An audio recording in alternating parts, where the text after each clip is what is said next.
Hello, everyone. Today we are going to talk about something that is in the news. It's constantly evolving.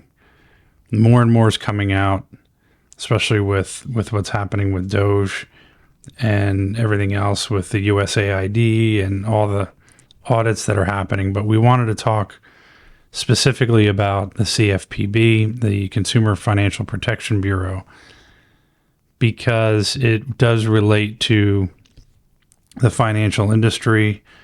I mean, pretty much everything is kind of revolving or hovering around financial stuff right now. IRS is going to be the next thing that's going to be audited. But the CFPB is an interesting one because this is something that was created essentially to be a watchdog group to really pay attention to and hold financial institutions accountable for predatory practices or deceptive practices, whatever you want to call it. It was created back in 2010 by Elizabeth Warren and during the Obama administration. But it's faced challenges over time, and I think that's probably why it was on the radar with the Trump administration and Elon Musk. And it's had some historic scrutiny in the past, suggesting that the CFPB faced challenges when it came to fulfilling its mission. And recently, Donald Trump has just fired Rohit Chopra, who had served as the CFPB's director since October 2021. And while the Bureau boasted overseeing a return of approximately $6 billion to consumers from various financial institutions accused of fraud, predatory lending, and other violations, many consumers and experts have questioned its effectiveness. And so over the years, there's a couple of kind of big stories that have happened in the past related to the CFPB and the criticisms that they've taken, one of which a consumer was charged $90 for a membership that he never signed up for. This is kind of like a minor thing, but turned into a much larger thing.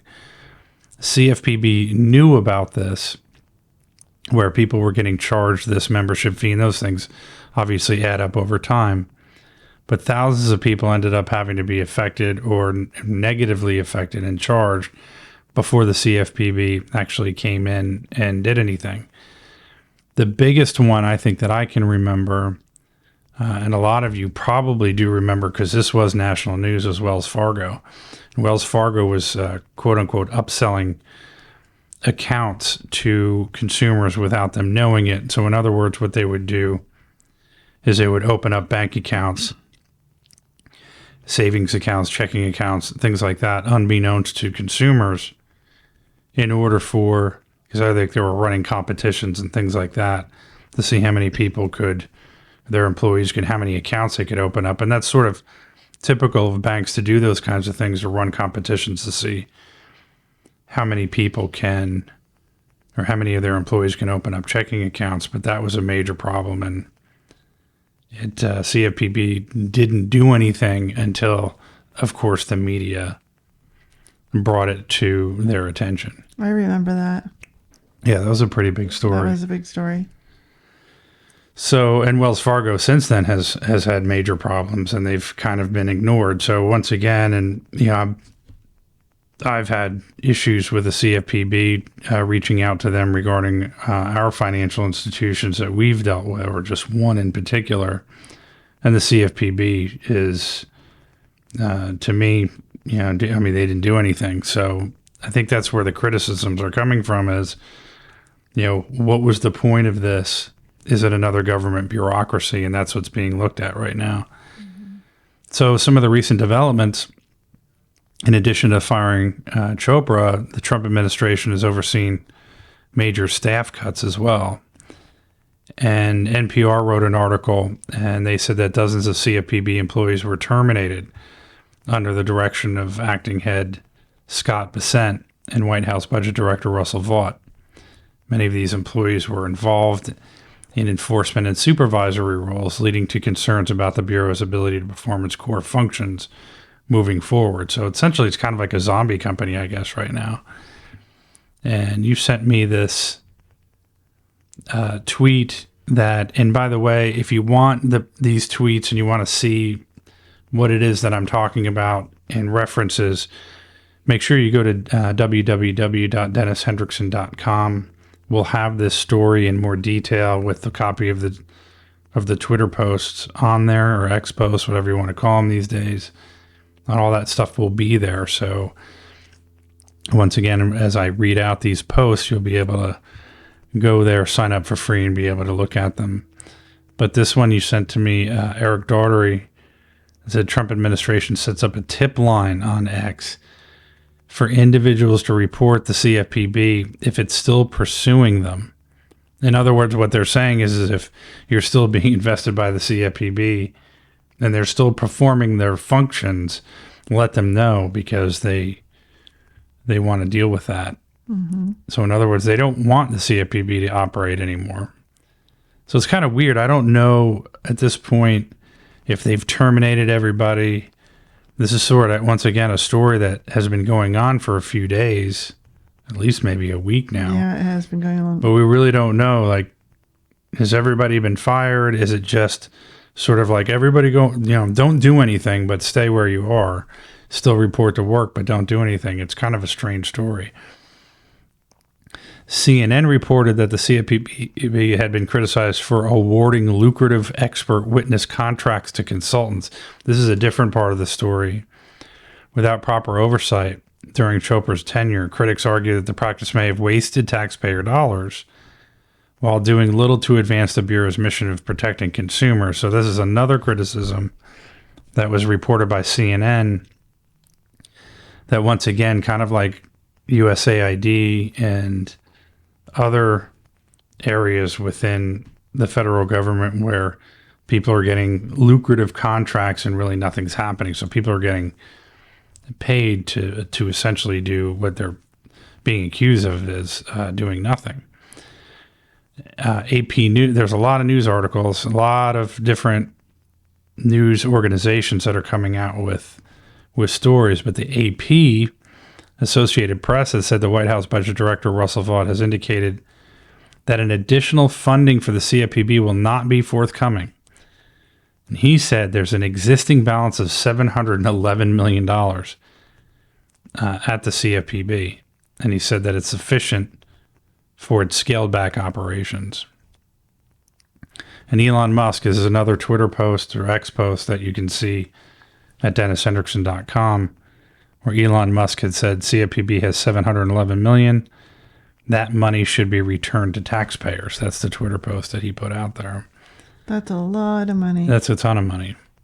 So it just makes you wonder, kind of what's going on, or what has been going on. And again, this was created by Elizabeth Warren, and Elizabeth Warren has been in the press quite a bit, along with other politicians that have these salaries that are six-figure salaries as government employees and are worth millions. I think hers was in the $60 to $70 million range. And there's plenty of stories you can go into about Elizabeth Warren alone with the corruption, alleged corruption in the book called Profiles in Corruption by Peter Schweitzer, which goes into detail on some of the things that she has done in the past in order to become wealthy and get where she's at. And so it's kind of fitting in a way to see that the CFPB, which was created by her, is in this spotlight or under this microscope for alleged fraud and sort of waste and really not doing its job, not doing what it was supposed to be doing. It'll be interesting to see if they completely shut it down or if they just reorganize things under the Trump administration. I guess that only time will tell. Well, we'll go over why it probably should be shut down, because there are plenty of government organizations already in place from a regulatory standpoint that pretty much does what the CFPB That's a good was, point. so I'll go over in some of those in a minute. But this hedge fund manager, who is Scott Bessent, who's now serving as the CFPB acting director, he said that the agency's activities have largely been halted. So I would imagine because they're doing that, they're probably going to end up shutting it down, but who knows? Bessent's first directive, including pausing all new rules, enforcement actions, and even communication with the public. And you can see in the post that we did on DennisHendrickson.com a picture of the CFPB's website. It's still up. However, there's a main header in that website that is a 404 error, where essentially that particular page has been shut down. Mm-hmm. Industry observers see this as a part of a broader effort to diminish the Bureau's influence. This is from the U.S. News and World Report. Critics argue that the CFPB's effectiveness has been hindered by political interference and its inability to respond promptly to consumer complaints. The U.S. News and World Report highlighted that while the CFPB has historically returned significant sums of money to consumers harmed by financial misconduct, the current halt in operations leaves many wondering if the Bureau will continue to play a meaningful role in consumer protection. So you have a lot of people who are saying that arguably that the Bureau imposes overly aggressive regulations. Some argue that it stifles financial innovation. But then people on the other side are saying that they support their work. It's been essential in holding financial institutions accountable. And they say that the CFPB, or the CFPB itself, had claimed that it returned more than $20 billion to consumers through enforcement actions and financial misconduct. Like I said, from anecdotally and our personal dealings with the CFPB, they didn't do a thing. So it's hard to quantify really what they've done. And from my personal perspective, I think that they really have not done anything. And especially coming from someone like started and created by someone like Elizabeth Warren, I think it's questionable. Well, and I also wonder, when they say 21 million, how are they getting that number? Where is that number coming? 20 billion.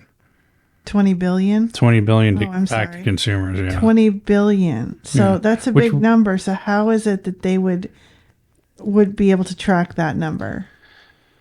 Well, it's also since 2010, 20 billion. You'd have to look at something like that and say, is that a large enough number to be worth it?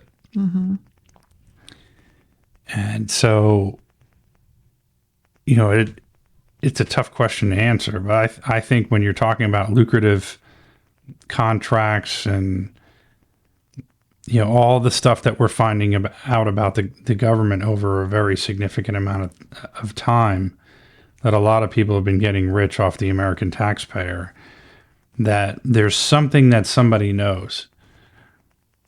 And so you look at, okay, 20 billion over a long period of time, several years, is that 20 billion really, is it worth it to continue that operation along with all of the lucrative contracts that they've been paying out? Mm-hmm. So, I mean, it looks like to me the future is pretty bleak for the CFPB. I think that we've had these firings, leadership changes, things like that. I think it's kind of probably curtains for them, and I'm not going to lose any sleep over it. And we talked about earlier before we started this video how many different laws and organizations within the government bureaucracies are already there. Mm-hmm. We have all of the mortgage organizations that enforce the law: Truth in Lending, Equal Credit Opportunity Act, Fair Credit Reporting Act, Fair Debt Collection Practices Act, Home Mortgage Disclosure Act, HMDA, RESPA, Real Estate Settlement Procedures Act, Electronic Funds Transfer. I mean, all of these acts that were put into place. And then you have these agencies that oversee these overlaps, which is the FTC. We already have the Federal Trade Commission, the OCC, Office of the Comptroller of the Currency, FDIC, Federal Deposit Insurance Corporation, the Fed, the Federal Reserve Board, HUD, Department of Housing and Urban Development, and of course, each state by state. You were asking, well, can this be handled federally or state by state? The state's attorney generals can, if they see that there's something going on within a financial institution, the state attorney general can also go after that organization. So there's a lot of overlap already. Right. But this, once again, it was a kind of an Obama administration and Elizabeth Warren thing where it's like, we already have all of this stuff. We don't need another bureaucracy. That's the argument being made. And that's why a lot of this stuff is happening. And that was in 2010 from the Dodd-Frank? Yes. Okay. And that was another thing with all the mortgage, like we had all of these laws in place. You knew all that. Because I have a background in the mortgage banking side, and all of this stuff was already in place. And it was politicians who weren't paying attention to what was going on. And that's a whole different story we can go into. For that's a long one. It's another podcast. But then because of the meltdown, because of the politicians on a particular side, then they come in and say, oh, well, we're going to create all of these bureaucracies and organizations to protect the consumer. They were already there and they weren't being used. And I would say even these that overlap with CFPB should be tailed back or brought back and then reevaluated and said, okay, let's take the FTC and OCC and combine them. Let's take these organizations and eliminate trim as much of the fat as we possibly can and bring them into one organization that protects consumers.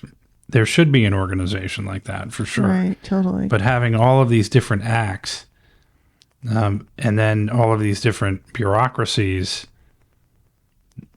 this once again is what we're seeing play out now in the federal government under the Trump administration. And you're seeing a lot of people that are supporting this stuff because I can tell you, a lot of people are getting angry with the fact that they are starting to see how much of their taxpayer money has been wasted and how much you have to work. I mean, what did we see the other day? 1/3 of what you make, a quarter gets paid of the year is paid towards taxes. It's insane. Actually, I say a third, but I don't know if it was a third or I think it was a quarter. So yeah, 1/4 out of the year. So I should say 3 months out of the year, something close to that. But a large amount of your hard-earned money that you work so hard for, a quarter of the year goes towards all this. It's insane. I wonder too if it isn't like a reorganization or I don't know recently if they've talked about another director coming in to take over the CFPB if they do open up again. But would it be, if they don't reopen or exist, and we were talking about all of those other different entities that oversee and have different acts already, do you think it could actually be worse, like on the flip side of what we were talking about, where there would be more regulation, maybe within the states? I think it depends on the state. I think blue states, you're going to have maybe an overcompensation for it. Agreed. Red states are going to say, we already have enough in place. no matter what, some people are going to have their opinions of, well, now these financial institutions are going to get away with whatever it is that they want to do. Maybe in some cases they do, and I think they have. I think there is truth to that. This is the Wells Fargo thing. Like I said, we can get into derivatives. We can get into a lot of different things that are going on Wall Street with banks, financial institutions. There is a lot that's going on. But again, there needs to be smart law enforcement. There needs to be proper investigations. They need to use the laws that are already in place to be able to rein that in. So, if the CFPB really was doing its job and reining these financial institutions in, I'd say this is the wrong thing to do. Mm-hmm. But I can assure you that there is a dark market going on right now with over-the-counter derivatives that never was brought to heel, or it was never eliminated, and we're in a potential quadrillion number of derivatives that are going on that are unregulated right now. And that is way bigger than what we dealt with the last meltdown, the mortgage meltdown, or banking meltdown. So you're talking about something that is, if the CFPB or any of these other regulatory organizations haven't figured that out or aren't doing anything about it, then why do we have them? But yeah, I think. Well, and also too, I mean, the CFPB could also be used as like a political tool. Some say that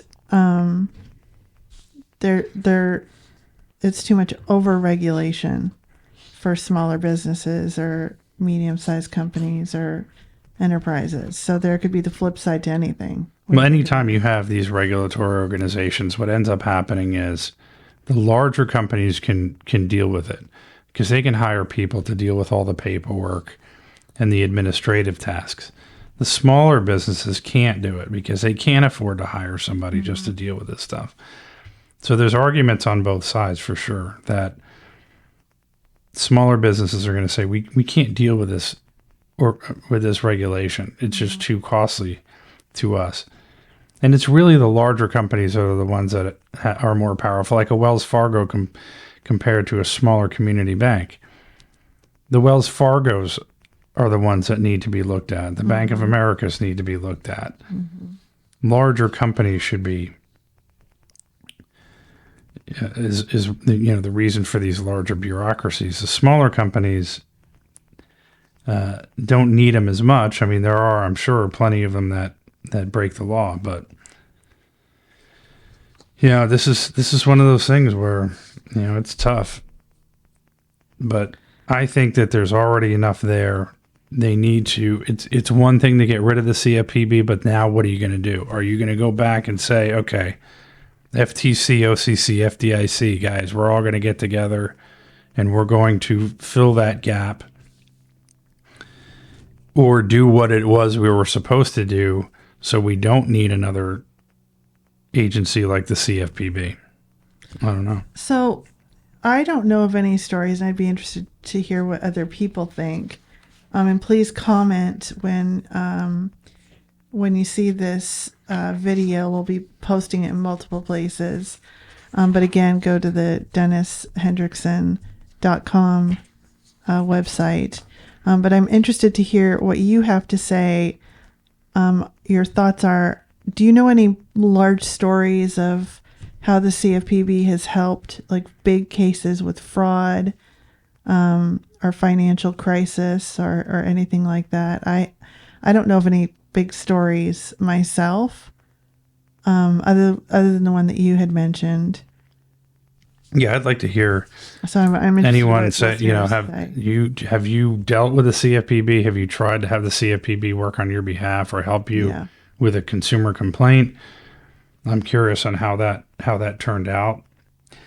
Here's this is an article back on the 4th of February. There's been regulatory freezes. Let's see. The agency has been ordered to suspend effective dates on all final rules that have not yet taken effect.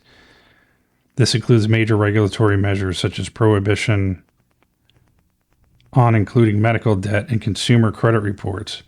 That was one thing that was interesting. That consumer medical debt, I think, was not going to be shown on credit reports anymore. Yeah. I didn't realize that was a CFPB thing. Mm-hmm. There's a big, that's a whole nother podcast too, by the way. Yeah. On the medical debt and CFPB. So that's also interesting, because now when we get into to debt and things like that and say, okay, are they saying, well, the medical debt can't be, we're instituting this rule or law or whatever that medical debt can't be put on the credit report. That's interesting. There was a case that was going on. CFPB's involvement in pending litigation is now limited to seeking continuances. So if they're in court and they're actually arguing in litigation, they're saying that the lawyers need to go to the judges during the trial and say, we need a continuance. Mm-hmm. So what does that mean? This is what's really crazy too. I read about that today. So what are you going to do? Drop the charges? Yeah. If the CFPB goes away, then what happens? Are the lawyers saying, well, we have to dismiss we have to drop whatever case we have or lawsuit? Be interesting. So there's one, it's called Texas Bankers Association versus Consumer Financial Protection Bureau. Well, that's weird. So the Texas Bankers Association is versus, so they're the plaintiff, in which yesterday CFPB attorneys filed a letter with the Fifth Circuit Court entitled Emergency Notice, in which it stated the CFPB attorneys were unable to argue at the hearing previously scheduled for yesterday because the president removed the prior director of the CFPB, and they were subsequently instructed not to make any appearances in litigation except to seek a pause in proceedings. Yeah, this is crazy. It is crazy. I guess to be continued. That's interesting, though. The Texas Bankers Association versus usually it's the other way around. Consumer Financial Protection Bureau versus Texas Bankers Association, meaning the CFPB was the plaintiff. But it looks like the Bankers Association was the plaintiff filing against the CFPB. I have to look into that in more detail and see. But anyway, that's it. What we wanted to talk about today was the CFPB. This is an ongoing story. I'll add to the article on DennisHendrickson.com. So again, go to www.DennisHendrickson.com. That article will be on the front page. As things start kind of playing out and there's more news that comes out about it, I will go in and add that to the article. So if there's new stuff coming up, I'll add that to that same article rather than create a new one.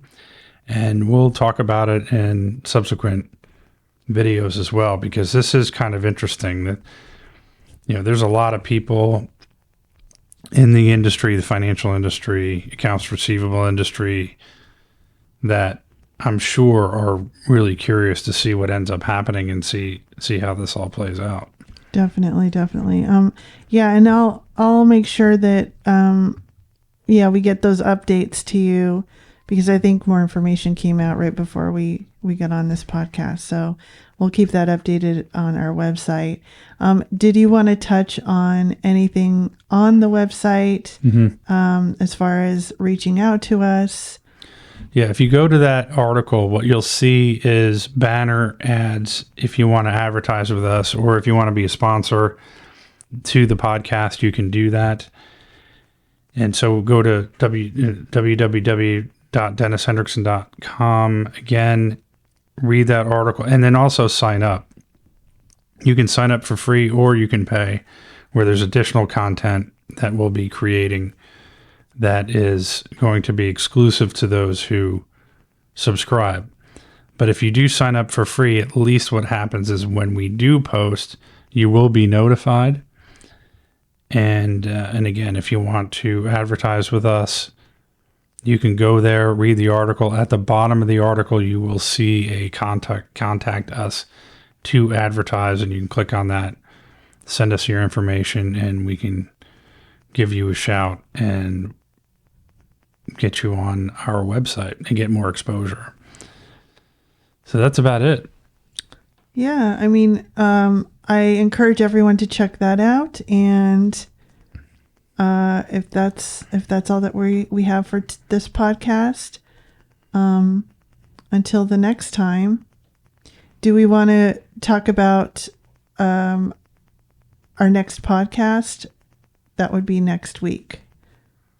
Yeah, we're probably going to talk about what's going on with probably USAID, but maybe more overall what's happening with the transition of the government and things that are happening. Well, we just learned today that they're going to audit the IRS. It'll be interesting to see what happens there. Definitely. A lot is being talked about and shaken up. So there's plenty of talk about. So maybe the IRS, maybe USAID, it might be something else. I'm not sure, but. Well, and also as far as like being on top of the podcast, we'll be doing podcasts like pretty regularly. So we want to make sure that you do register on our website. That way you get notified. Yep. Okay, great. Well, thanks for joining us, everybody, today. And I guess that's a wrap. See you next time.